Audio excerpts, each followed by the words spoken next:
When Kevin Beets asked his father Tony for help a second time, Tony's response left his son in tears. In the heart of the Yukon, where the land is both unforgiving and full of promise, mining is not for the faint of heart. For Kevin Beets, the challenges of this industry became a painful reality when his operation faced one setback after another. Despite pouring his life savings into his new venture, Kevin's dreams of striking gold were derailed by machinery breakdowns, flooding, and an unrelenting battle against time. Yet, it wasn't just the elements or mechanical failures that threatened to break Kevin. It was the harsh refusal of his father, Tony Beets, to help him out of his predicament that left him grappling with both emotional and practical challenges. Kevin had already received a significant helping hand from his father. Tony, a seasoned and successful miner, lent Kevin equipment and provided a plot of land at Scribner Creek, where he hoped to establish his own mining operation. Despite these privileges, Kevin knew that his success would depend on his ability to overcome the same obstacles that Tony had faced in his own rise to prominence.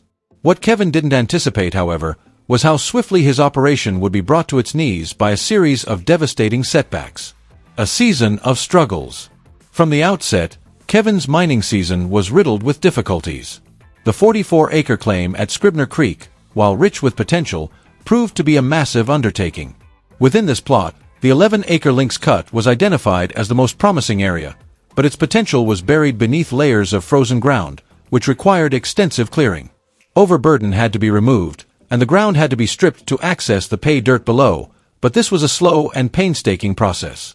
Kevin's ambition was high, with a goal to extract $1,000 per ounce by the end of the season. But from the very beginning, things went wrong. The mining team was bogged down by constant mechanical failures. The equipment was aging, and with the harsh conditions of the Yukon taking their toll, things quickly spiraled out of control.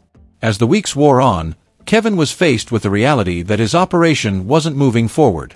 Foreman Brennan Rualt, who was overseeing the work on the Lynx Cut, grew increasingly frustrated. The aging machinery, especially the 30-year-old Caterpillar D10 dozer, was barely holding up. A major breakdown of the D10, which was integral for removing overburden and tearing through frozen ground, threatened to halt Kevin's operation entirely. The situation grew direr when Kevin discovered that the dozer's transmission had completely failed. With bolts broken and oil leaking out, the D10 was no longer functional. This breakdown was catastrophic. Without the dozer, Kevin's operation came to a standstill, and the crew's morale plummeted. Worse still, the cost of repairing the dozer was astronomical, a $60,000 fix that Kevin could not afford. As the clock ticked down and the pressure mounted, Kevin was left with no choice but to turn to his father for help. A harsh reality, Tony's refusal to help. Kevin's decision to approach Tony was not taken lightly. After all, Tony had been in Kevin's shoes before. As one of the most successful and respected miners in the region, Tony had built his empire from the ground up, relying on his own resourcefulness and grit. Kevin knew that his father had the means to assist, but he also knew that Tony's philosophy was rooted in self-reliance. Tony had never been one to offer handouts, and he had always believed that in the mining world, the only way to succeed was to learn how to stand on your own 2 feet. Still, Kevin couldn't help but hope that his father would soften, that he might be willing to lend a hand in a moment of crisis. When Kevin explained the situation, describing the D10's complete breakdown and the transmission issue, he was met with a cold, unsympathetic response. Tony's response was blunt. What you get is what you get. There are no more freebies. We all got to learn to be our own boss. For Kevin, this response was not just a rejection, it was a stark reminder of the harsh realities of life in the Yukon. No amount of family connection or legacy could change the fact that, in Tony's eyes, mining was a test of one's ability to endure and survive on their own. While Tony's philosophy may have been what made him successful, for Kevin, it was a tough pill to swallow. His father's refusal was a bitter blow, one that left him emotionally and practically stranded. The emotional toll on Kevin. For Kevin, the refusal to help was more than just a setback in terms of equipment, it was an emotional gut punch. The father-son dynamic is already fraught with complexities, and when the father who had built an empire in mining refused to help his son, it was a tough lesson in tough love. Kevin's frustration was palpable as he grappled with the reality that he was left to figure it out on his own, despite the years of training, equipment, and guidance his father had provided. There was no sympathy, no leeway. Just a harsh, practical reality that mirrored Tony's own experiences in the industry. No one succeeds without first learning how to fail, and fail hard. As Kevin absorbed Tony's words, the emotional weight of the situation became clear. In a rare moment of vulnerability, Kevin, often stoic and composed, was brought to tears. The years of hard work, the money invested, the pressure of the season's goals, all of it came crashing down on him in that instant. Kevin's resilience in the face of adversity. Despite his father's refusal, Kevin remained resolute. As disheartening as the setback was, Kevin refused to give up. "We're just going to keep plugging away," he said, a testament to his unwavering determination. His team continued to work, albeit with a makeshift solution, an excavator fitted with a ripper attachment meant for drainage ditches. However, this was far less effective than the dozer, particularly when dealing with the Yukon's frozen permafrost.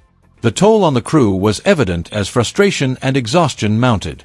Yet, through all the setbacks and difficulties, Kevin's resolve never wavered. "We're going to have to figure out some way to push through this," he declared. "Whatever we've got to do to keep production running, we'll do. But it's brutal." The challenges Kevin faced highlighted the true nature of the mining industry. It wasn't about family ties or legacy. It was about resourcefulness, determination, and the ability to overcome adversity. While Tony's refusal to help might have seemed harsh, it also served as a reminder that mining in the Yukon is about much more than equipment and resources. It's about the mental fortitude to keep going, no matter how dire the situation. A father's lesson: self-reliance above all. Ultimately, Tony's decision was a reflection of his core belief in self-reliance. It wasn't about punishing Kevin. It was about teaching him a lesson that Tony himself had learned the hard way. In the Yukon, there are no guarantees, no handouts, and no easy paths to success. Whether you're the son of a seasoned miner or a newcomer to the trade, everyone must face the same brutal reality. For Kevin, this lesson came at a cost. Yet, it also fueled his determination to succeed. As the season progresses, it remains to be seen whether he will turn things around. One thing, however, is clear: Kevin's journey is far from over. He may have started this season with the expectation of receiving help from his father, but Tony's refusal has shown him that in the world of mining, success is something that must be earned, through perseverance, ingenuity, and the strength to push through when all seems lost. In the end, Tony Beets' tough love may be the very thing that helps Kevin grow into the miner he has the potential to be. After all, in the unforgiving Yukon, the only way to survive is to learn how to be your own boss. In many ways, Tony's refusal mirrors the lessons he himself had to learn when he was starting out in the mining industry. When Tony was young, he did not have the luxury of relying on others for help. Instead, he had to navigate the harsh terrain of the Yukon on his own, solving problems as they arose and facing setbacks without expecting anyone to bail him out. This tough upbringing shaped Tony into the successful businessman and miner he is today. By refusing to help Kevin, Tony was encouraging his son to develop the same kind of resilience.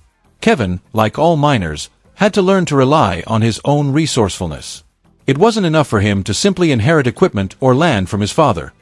He had to prove that he could manage those resources and overcome the challenges of the land.